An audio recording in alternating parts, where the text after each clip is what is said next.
level pairings that people hate to give.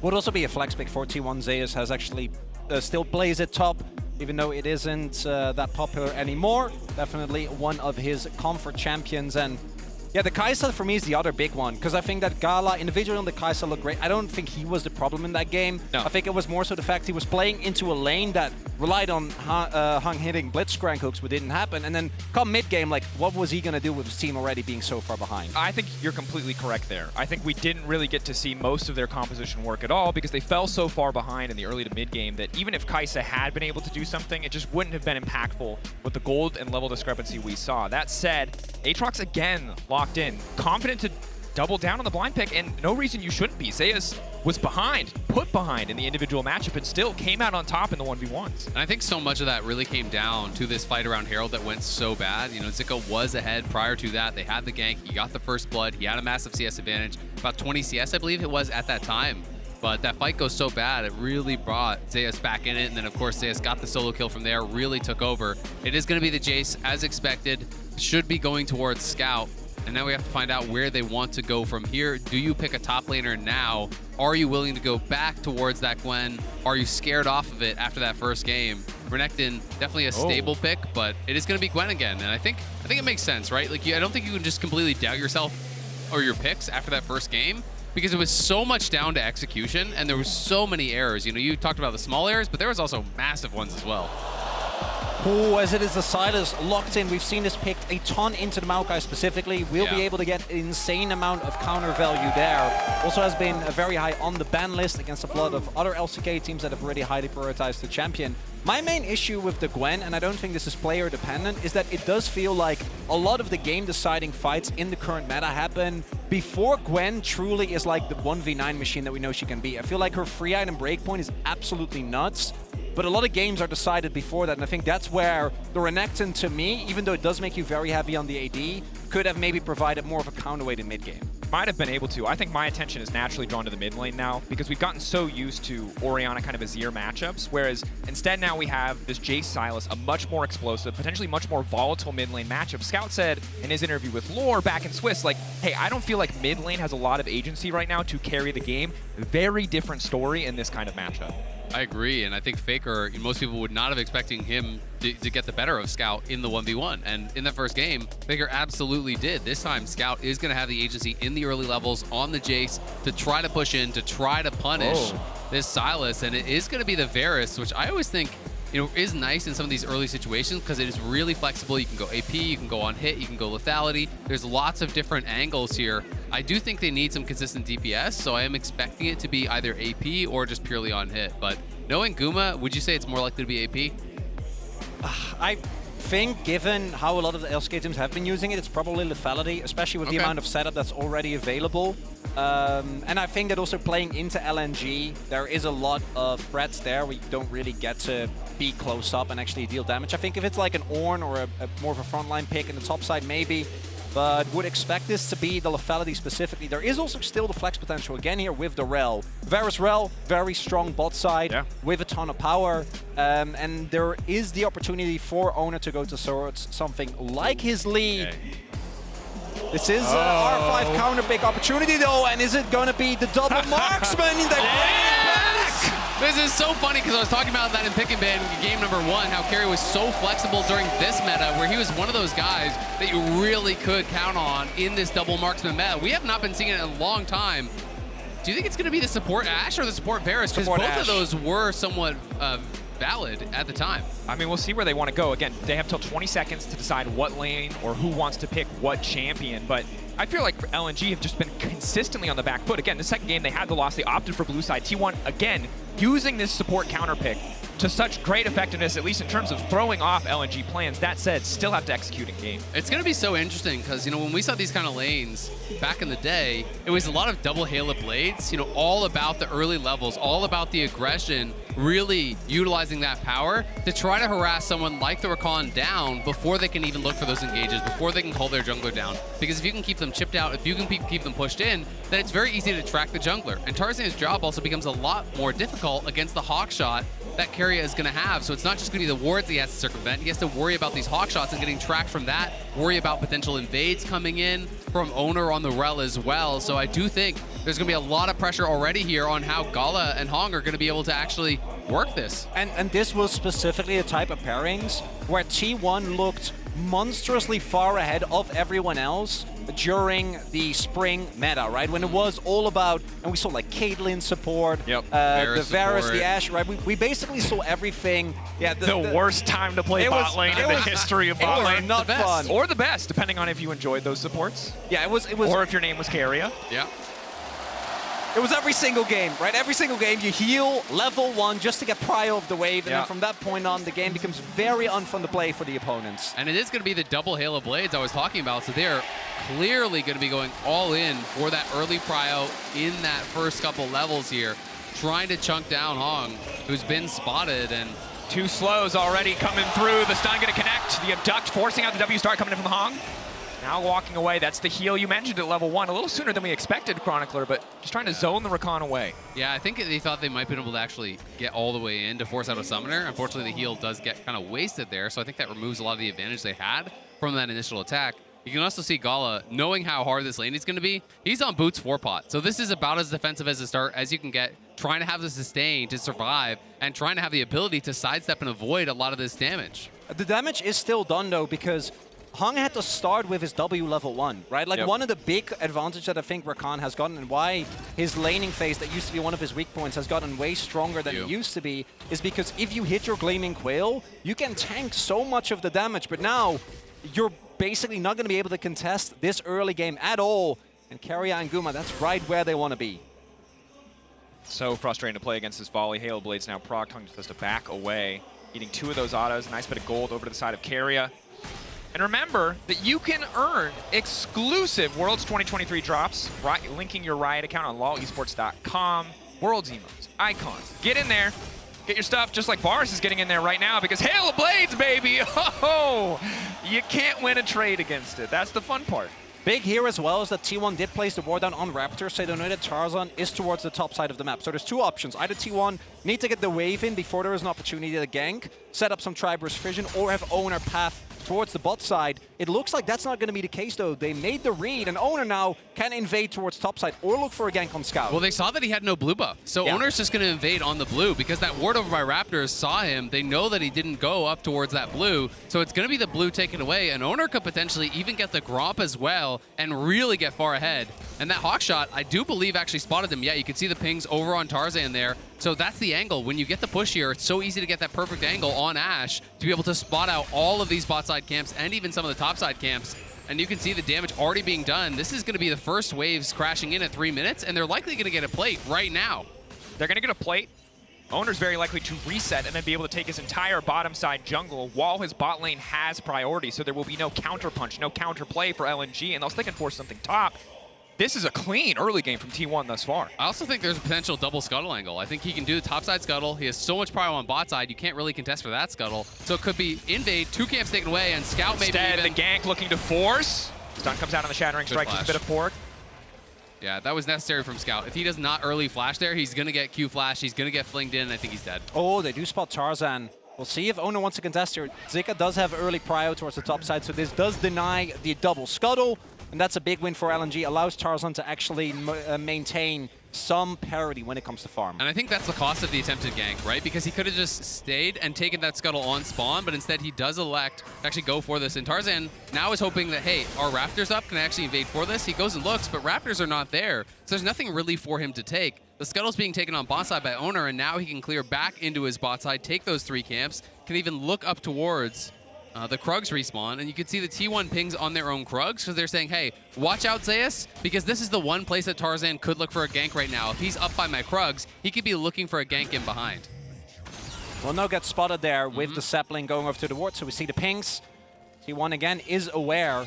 We've got to say, though, Gala and Hong able to take the early beating decently well. There is still a lot of sustain available, though, for Guma. Double cookies, as well as a refillable potion for the Varus. Yeah. Meanwhile, in the mid lane, Faker losing the sustain war. He hasn't recalled yet. Scout has, of course, already used his TP back to lane. Potential window here to try to capitalize on. Faker still has the flash available.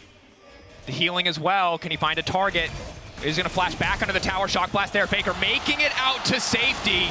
Scout looking to follow up the healing now coming in, trying to find the 1-for-1, but Scout will stand strong, getting the kill onto Faker in the mid lane. That's huge for LNG, and a mistake from Faker. Steps back. He had evaded the gank. He had gotten away, but he wanted to greed out for it. Oner, though, does spot Scout.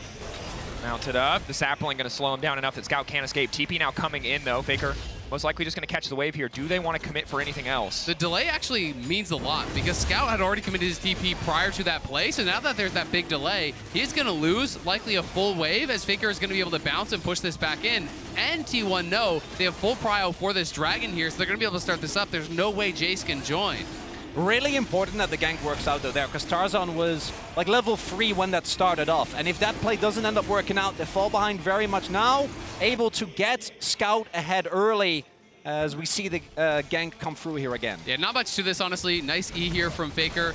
Buys a little bit of space. The shock blast does connect, but then the flash out, and it's just greed. He goes back in, wants to see if he could get some XP or get some of those minions. Does give over the first blood, but again, look at the gold. It's T1 up gold. When it's 6 minutes you have a first blood, that is a massive difference they have actually overcome just through farm and through the play already on bot side. You can see, look at Gala's position. You know, he had to buy those 4 pots early on, had to use them all in that first kind of cycle of laning phase. And now on the other side, you've got some early lethality picked up. You've got tier 2 boots early on here from Keria, which is one of the really nice advantages about actually playing these ranged supports here, is that it's so easy to farm gold compared to a relic shield. You get so much more gold as long as you have access to these autos and to actually hitting in on that. So great early buys for T1's bottom lane. Certainly, and I think it's frustrating too because the gold lead is actually bigger than implied because you've already spent 200 gold on pots in the case of Gala. You've already lost so much gold just going for consumables. Guma has the refillable, not losing nearly as much, and this is going to be frustrating as they go further into the lane. Boots 2 going to make it safer, but meanwhile in the mid lane, Tarzan in the area, but again, the hawk shots coming through. Yeah, also the ward there in the pixel brush actually spotting him, and it doesn't look like LNG are aware of that, so ward's going to remain there and continue giving information over. I do think that T1 specifically have already been on good track with this, but especially with these double AD carry comps, which if you haven't watched in spring, used to be all the rage, it's really important you start stacking the dragons early. I do think it's a type of comp where once you lose control, you're in trouble, but if you don't... massive damage! The escape barely coming through there. That was really close, and yeah, I agree. You have to really stay ahead because as much as you can kind of really deal a lot of punishment to these bottom lanes, all of a sudden Rakan hits 6 and the jungler shows up and you get flashed on and you're both dead. Well, there goes your lead, right? So you do have to pay respect to that, but look at Keria. He was wrapping around, wanted to zone Gala off, so it's going to be at least one more plate going T1's way. It's going to be not only pushing Hong back and almost killing him, it's now a nearly 20 CS lead because of the CS being denied from Gala. His buys are going to be horrible, and there's going to be so much pressure now on the soul lanes. Barely avoiding the tiny little kitty cats.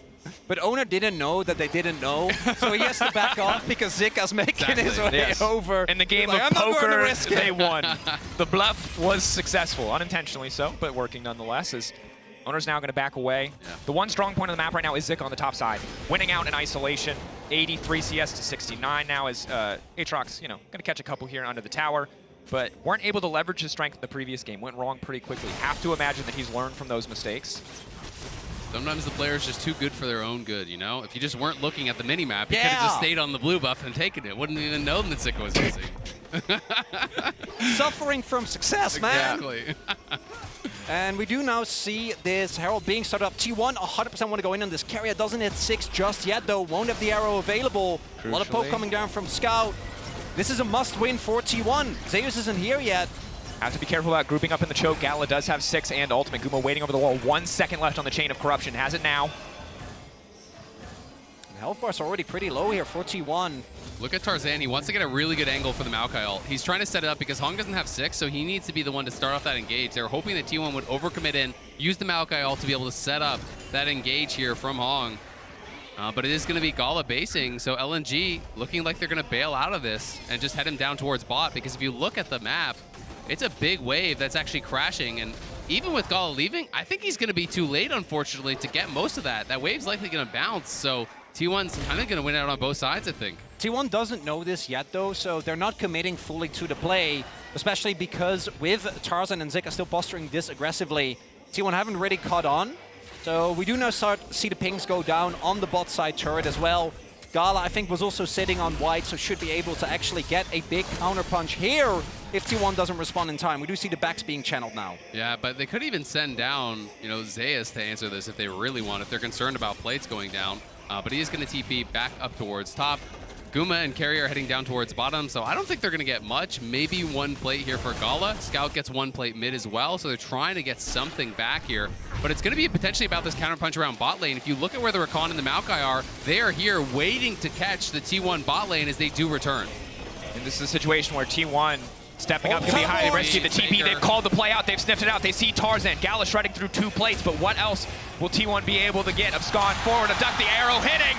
Gala gonna be able to walk away from now. Maokai ult stopping the play in its tracks, but T1 holding on to 3 plates on the bottom side. Health advantage is there though for LNG, and again, I think this is a must-get. This dragon, 41 Tarzan! Tarzan in trouble, stolen. Maokai ultimate leaping back, pushed away by the dragon. Getting a little push back to safety here, but T1 now priority access to the second Drake of the game. And even with Faker not hitting a skill shot, just the fact that Tarzan doesn't have his ultimate available means that LNG doesn't want to risk it. And it's going to be second Drake going over to T1 as well. And with no cleanse on Gala, he had to use that down on bot side, the stolen Maokai ult, all of the CC available from Oner. I think Gala would have been a dead man if they tried to fight this one, so it's going to be pushed back. Scout trading with Faker obviously can't continue to chase down towards that bot side where you know all the T1 members are. And this side lane has just been mostly kind of left alone. Zika and Zeus been battling back and forth. It's basically dead even, a couple CS to separate the two. And we'll have to see, who's going to be able to get that side lane advantage. If Zika step forward, the combo coming through, the abduction of the kitty cats once again forcing out the flash. The snare will connect, but there is no follow-up there. Instead, the Herald immediately going to get dropped. T1 now looking to grab 2 plates here. Flash in though, Oner's not happy with just 2 plates. Scout now going to be in trouble, but they can't quite find the David. Faker going forward, looking for a bit of revenge. After the first tower dive, he will find the kill on the Scout as the Herald crashes. It's a great dive from T1 Oner, no hesitation. Even with Tarzan, I think, handling that very well, trying to block out Faker, keep him from following up. Faker still had the flash, so he flashes in, finishes the kill, gets out, and they get the plates with the crash. Chung now stepping in, the flash away, the flash to safety, the slows, big. Guma locked down, should get taken out here. Chains of Corruption going wide. He will not be able to get anything back. Crucial kill over to Gala. And really big play there from Zika, able to find his way towards that bot side. And that's the one risk you always run with this double marksman lane, is overextending.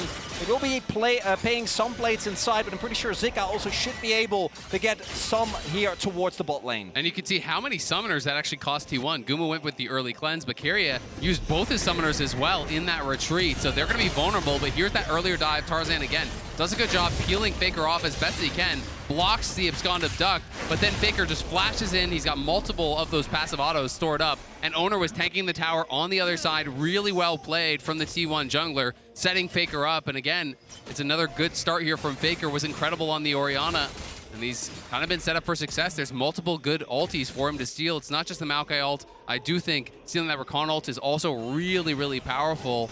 So he could have another good one here. What I do think is important, though, is that when you look at the 5v5 LNG, they are somewhat behind. It's about 500-600 gold. But Cloud Drake isn't the type of Drake where I think if this was an Infernal like last game, you'd be looking at it very differently. But T1 does need to maintain control of this map, because once you lose it and you start to actually front to back against Aphelios, Maokai, Gwen, and Rakan, you're going to be in deep trouble. Well, and so much of it is going to be about the early poke. How much poke can Guma get down?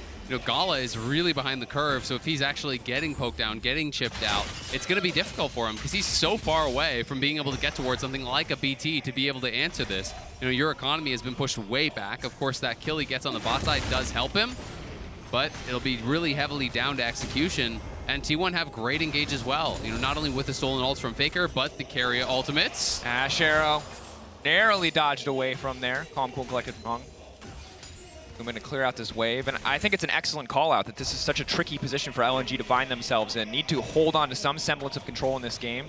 Good news is, after that game 1, much more controlled game 2, at least trading a little bit, trading blow for blow, matching in some circumstances, while T1 still grabbing more plates, still holding on to a gold lead. LNG at least not making the same mechanical missteps that they did in Game 1. What is really important, though, is for LNG to try and hold on to these turrets. As long as that outer ring of turrets remains standing, T1 can't really fully take control, especially once Keria finishes his Umbral. If you start dropping turrets, and I think the second Herald actually going to be pretty hotly contested for this reason, it becomes a lot harder to actually keep control. And I do think the single target lockdown on T1 can be really tough to deal with. Take a look at the match card lane economy snapshot. It's all over the place. But at least there's no one with a crazy massive gold lead like there was in the previous game. This is a very, very even game number 2. And it's going to be such an exciting one. A lot of pressure, I feel like, on LNG. You know, after that first game, if you drop the second one in a close one, it becomes incredibly difficult because then you're faced with match point from T1. And T1 wanting to be able to keep the pressure on, going with such different bot lane strategies. We've seen it move more heavily towards these enchanter lanes, but Keria back-to-back games playing double marksman bot lane down here, and thus far looking incredibly good. T1 leveraging their priority into the mid lane, the control that someone like a lethality Varus is going to give you by just piercing, arrowing every wave that comes forward to break mid-tier 1 tower.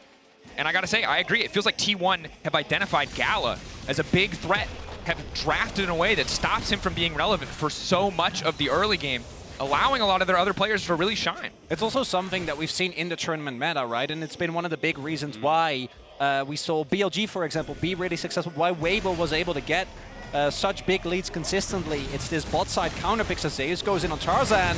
Tarzan comes through with the twisted advance. Zeus getting lower and lower. We're going to try to burn through Hextrigger. Is it going to be enough? Flash out to safety. On the backside, Guma managing to land the ultimate. A little bit of follow-up damage. Zeus coming back in for the extra healing. Double TP now going in. Faker is there.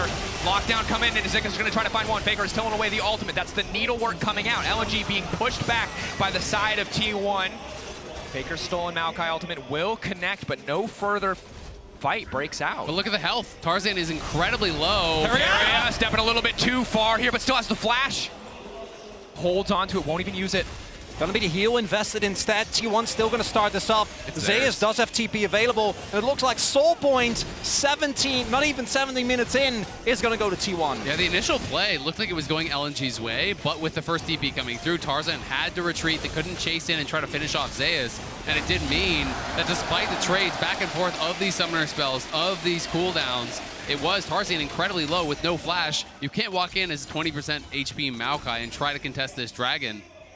So T1, as you say, on Soul Point, and maybe it's not the exact one that they do want, but still, a soul is a soul, and flat move speed is always valuable. And a downtown arrow might be enough to get Faker in here. Scout zooming out to safety just in time. Not quite enough duration on that one. Thank you, Merc Treads.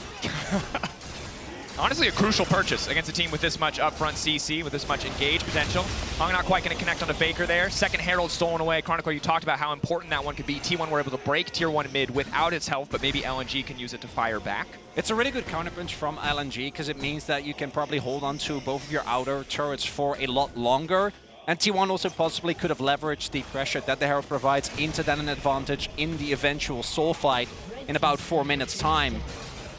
And we do see T1 continuously looking aggressive, but right now there's no real objective on the map, right? So they can either try and go and play aggressively towards these sides, send multiple people there and look for a dive opportunity, or try and find individual picks and set up for the dragon when it does come up. And I mean, you can see how much of an emphasis there was towards the dragon. You know, just look towards the bot side, all of vision there, and now they're getting vision in around that top side as well.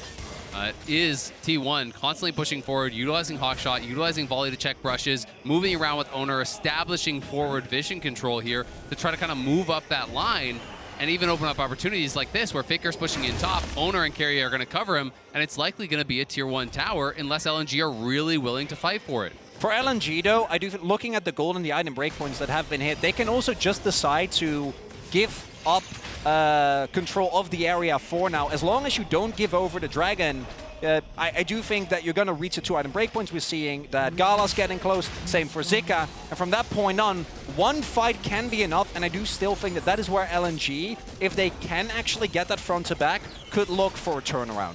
I think they can, but I'm really concerned for their ability to. If T1 is first one to that objective, I think we're going to see T1 committing cooldowns really aggressively just to get chunks down on LNG. We're going to see stolen Maokai ultimate come out right away. We're going to see the ultimates coming out from Keria and Guma. Everyone just committing these resources early in a fight to try to chunk LNG down to a point where they can't get that 100-0 fight, because that is what they're looking for. They're looking for that fight to start, and they just overwhelm their opponents with the engage. But if T1 has you down to half health, to 30% health before it even starts, you can't really engage, you can't look for it. And T1 with Lethality Varus are just always going to have mid-prio first. It's so hard to get your vision down. You will always be responding to the pressure that T1 puts on the map. It's a difficult situation, and I feel, especially for LNG support, Hung, this guy has to be the big playmaker. The Rakan is the one piece of reliable, proactive engage your team has, and the tool that you can use to shatter kind of the glass cannon that T1 are bringing to the table. But this is a guy who struggled last game on Blitzcrank. This is a lot to ask from a player when you're already at a single game deficit, and he had such a rough game one. It's also the reason why the Sylas was actually getting banned a lot. We saw BLG do it very consistently. Because I do think that Maokai loses so much of his power when the opponent can just answer, right? I think Maokai ultimate is one. Yeah, it literally is. But not only is it a better version of your ult, it also takes away so much of what I think makes the champion so oppressive, allows you to set up shop, and your opponents, particularly with champions like the Jayce, try to walk up, they just get blown up before they can even get to the objective. I like the timing of this attempt here from Keria. So he shoots out the ultimate, and it's at a time where if you force the cleanse will not be back for this dragon fight. But maybe going to commit to this. I don't think so. So they do get that flash, but you know, your ultimate will be back up as Keria. And unfortunately for him now, he's going to be missing those summoners. So he's going to be very vulnerable to Hong in this next fight. But of course, the primary target is going to be Guma. They really have to get towards him and try to take him out. You can see second items coming through for a lot of people. Scout almost has that tier fully stacked up. Zika's done his second item. It's been a very slow-paced game in the second game. What we are seeing here, though, is that LNG, again, identified that T1 doesn't need to go for this dragon. This is just an individual Drake for them. Obviously, if they get it, they get Soul, but LNG try to set up as much vision as they can to sniff out a Baron in case T1 do not opt into a contest at all. And particularly with the vision that they've been able to set up, if you take a look, one ward on the top half of the map, and then these wards here, they should have a pretty good idea of where T1 is going to go, as it is about 20 seconds until that possible Soul spawns. Umbroglaive spotting adds a bit of vision, but they'll still get the information that they need. His second Herald is utilized mid lane. It should get the charge. Is it gonna get the charge? Not quite. The Matador in the eyes of the bull. On that one, Faker off to the side, Hung now caught out. Arrow is going to connect, but not onto a priority target. LNG, will they look for the re-engage? No, just opting to back out. Know that this is not their window to fight. But again, this is what I expected from T1. Push in, utilize those ultimates early, try to use that to take positioning, to try to get those chunks. LNG, though, have a pretty good position here themselves with Zika on the side. Tarzan will try to retake some of this vision. And LNG are going to try to get the Scuttle and see if they can find the better angle for the engage. Scuttle down. Gala, great guns for a fight. In terms of sustained DPS, he absolutely outclasses Guma. But if it just comes down to a poke battle, he will not come out on top. LNG forcing the issue. Hong doesn't have a good angle to engage at all, though. Like, look where he's playing. He's almost like trying to mark Zeus, but he needs to get to the backline. They're going to go. Flash in. Oner, Gala manages to make it out safety. Isolated for now. Looking for Zeus over the wall. Zeus on the backline. But Gala forced to safety. Chakrams stacked. Zeus can't find the angle, but the shutdown coming through for Faker. T1 taking the fight anyway. Gala looked good, but Gala did not matter. T1 finding the exchange. And even with Gala surviving, the other front is won by T1. They're able to break up that core unit for LNG. There's not enough damage available, and that's going to be Soul for T1. Zeus got so much done there for T1. The 0-0-0 Aatrox making all the difference as he comes over the side there, gets right into both the carries from LNG. Scout and Gala sent packing. They had to run from him. And I'm kind of surprised because they were aware that Zeus was playing in this angle, but then they just lost track of him as Oner comes in, and look at the angle from Zeus right over the wall, catches both Scout and Gala, pushing them back, and meaning that on the other side, it's Zika losing out, it's Hong losing out, as Keria, Guma, and Faker will easily win that 3v2. And the threat of this full lethality Aatrox, together with Oner, ends up turning it into a 2v4, which they win, even though Oner ends up going down. And then, as you said, on the flip side, Zika gets taken down. Hung tries to help him, isn't actually able to get enough done, as the arrow... Going wide, T1 now setting up for the Baron. You can understand why they are so far ahead. The Cloud Soul, their ultimates, always available. They could always start this just to force the TP from Zika, who is pushing heavily down on that bot side, but T1 want to play it out a little bit more slowly, not going to risk it, so they're just going to have Zeus go down towards bot, look to answer, and continue playing with Prio through mid. Guma shoves mid, Keria invades with Oner. It's rinse and repeat all game long. Faker gets pushed top, then moves down with the team. T1 are just playing this out so well through multiple lanes and really limiting the options and opportunities for LNG by constantly tracking them. Tarzan did get blue. That's a dub. So that's a win. You take what you can get. Step one on the journey to winning the game. It's not a lot for LNG. Is the blue. It's been brutal.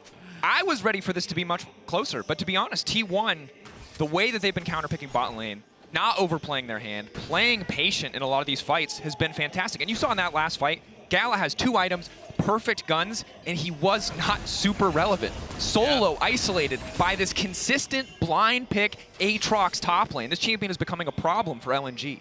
And it's also with a different build than what we've seen the Aatrox be the strongest with, which I think is really funny. It's similar to what we've seen with Kai'Sa as Zika tries to contest vision. Zika leveraging the Shroud to try to contest here. Gala with the Infernum ultimate, it can always be a threat, but again, T1 just taking their time. And I think this build from Zeus kind of represents him as a player. It's risk versus reward, right? This is something that he is just so confident in his ability to execute on a build like this. Almost everyone plays Gore Drinker because it's more stable, it's more secure. You go Gore Drinker, you go Sterix, you get in the middle of the fight, and at the very least, you're going to take up a lot of damage. This one is the 1v9 or the all your team reports you. It's like you are squishy and you've got to execute perfectly, and so far he's been able to. And it's T1 that has control of the river, and that allows Zeus to just continuously push, because LNG can't actually threaten the Baron here, so they can't really force out a response from the Aatrox there, and now T1 might start it up themselves. And this is a chokehold on the game that T1 have established for themselves. The only saving grace for LNG right now is they have the Maokai. They have the luxury of the Saplings to face check some of this vision for them, but the real winner here is not T1's control around the Baron, it's Zeus. This man just eating CS, eating creeps everywhere on the map, becoming gigantic, while T1 just stall LNG out because they know they have to be in the area. And it feels like T1, based on their play, based on their fact that they haven't been starting up this Baron, they just want to play for Elder, I think. At this point, you're delaying this long after you took the soul already, after you already have that advantage. They just want to play around that lower damage objective that's not going to be as risky to start up. The Baron obviously has a lot of inherent risk against a team like this that has that hard engage. So they want to continue controlling vision, limiting the options, and taking only the fights when it really does favor them. T1 are playing almost the style that I expected from LNG coming into this series. It's slow, it's deliberate, it's controlled. And again, you know, in game 1, a little bit more explosive when they had the Neela on the composition. But Guma and Keria, the fact that there's only 1 death between them on such vulnerable champions is fantastic sign of T1's success. And I think it's really interesting because, you know, when you look just at the scoreboard, it doesn't seem as bad. But this game has felt incredibly one-sided because it's been T1 dictating where all the action is. It's been T1 pushing in the waves, controlling the vision. And it always feels like the ball is in their court, so to speak, which I think is really what's making it feel like it's so one-sided. Arrow coming in, will just miss through the goalpost. Stolen Maokai ultimate now used. Potentially a window of opportunity here for the side of T1. Flash in onto Oner. Oner still making it out to safety. A lot of resources committed. Gwen still on the bottom side of the map. Zika does have TP up and available. Tarzan getting chunked. And LNG not really able to get anything, just a trade of Maokai ultimate. And that's a really big win here for T1. Not having the Maokai ult available makes contesting the Baron way harder. And Tarzan committed his flash. You can smell the desperation a little bit there. It was a great buffer from Oner. As soon as that flash came in, he's mashing W, gets that dismount to create some extra space so no one can follow up there from Tarzan. And now if it does come down to an objective flip, Tarzan not only doesn't have the ulti, but he's chunked and he has no flash. So there's almost no way for him to approach and try to steal. Saving grace here is that they do have the scuttle, so T1 can't start up the Baron without knowledge of LNG. Do know the Faker is about to hit his death gap, is about 500 gold away, and that is going to be such an immense power spike, which I don't think they'll be able to get it before the Elder. But if they can stall that a little bit and play with that, I think it becomes really hard for LNG to win a fight. I don't think that Crab is going to save a lot of grace for much longer, Chronicler. You're right, there's Death Cap coming. There's Elder in 30 seconds that T1 can now set up for because, again, they have permanent mid-priority with this lethality Varus. LNG are going to do what they can just to set up defensive vision, just to make sure that their jungle is safe, already burning 2 wards, just to be able to walk in. They're going to fight for bot lane control, to have an angle, to walk into the river, but T1 already total control around the objective. I just love the observers highlighting this. They can't see anything. They don't know where anyone is. So LNG have to fight through bot, try to push in as a squad. and hope that they can win this fight. Because if you can win this fight, that is the one risk with this strategy that T1 are going for, where they're playing so conservative, where they don't set up the Baron. Because if you lose this flip, if somehow LNG get that Elder, the game can get turned around. Definitely. LNG pushing in, fighting with the bot prio that they built for themselves. Need to be careful here. Oner is not quite going to burn the engage quite yet. Just baiting, buying time. Zika already using the Hourglass. Now trying to back away. That's the missed cooldown consumed as well. Is this the window of opportunity where T1 want to start it? No, they're just trying to play for more cooldowns. Just build up these small incremental advantages. Also, Zeus is looking for a back. Not going to get it, though, and we do see the poke from Scout not landing right now, but Gala does have both his summoners available and is very healthy, sitting on 3 items, did finish his Lord Doms just now. Exactly, finished that LDR, so he's really strong. Last Whisper in for Scout as well. And LNG are trying to force this response through bot, trying to keep Zeus around and keep this opportunity for a multi-prong attack, but it's T1 who looks like they want to preempt the play. Oner now stepping in, getting forced backwards. LNG not quite able to secure the blue buff there. Oner using one of the smite charges to get it. Gala trying to force the issue, force the fight here. T1 has to be careful about grouping for the Infernum ultimate. Oner a little bit chunked here, and Hong's looking for that angle. They're going to try to pinch Zeus. Dragon resetting a little bit here. Both sides backing away. It's just a battle of poke. Both sides hoping to bait the other one into pressing the trigger. The charm now coming through. Will it be enough to lock down Zeus? No is the answer. Scout given to the Aatrox as tribute, and now Gala's in trouble. T1 coming alive. They see the window of opportunity. They see the weakness in the armor of LNG, and they tear it asunder. There is no room left in the fight. T1 will take everything they want in this game too. Hong, a last desperate effort, but the TP's coming mid. I mean, that's going to be game. They're going to throw for the end. T1 put LNG in a lose-lose position. You have to contest for this objective. Elder, just too much power to give over. But T1 patiently prodding, find the angle. And the fervor of the fans in Busan will not force T1 to play over-aggressive.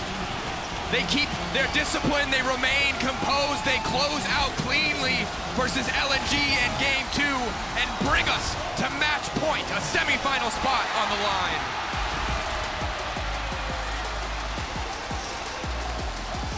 What a performance from T1 thus far. Dominance in Game 1. And for Game 2, the word that comes to mind is control. Absolute control, start to finish. It never seemed like LNG were the ones driving this game. T1 looking so prepared, so practiced coming into this series, and really blowing my expectations out of the water. I thought it was going to be much closer than it has looked thus far, but LNG especially have had no answers for the T1 bot lane. What's remarkable is that T1 is playing the controlled style that LNG had so much success with, but due to these bot lane counter picks, LNG doesn't get to play the game. T1 consistently coming out ahead, and as a result, they're moving on to match point after the break. But before we go, let's check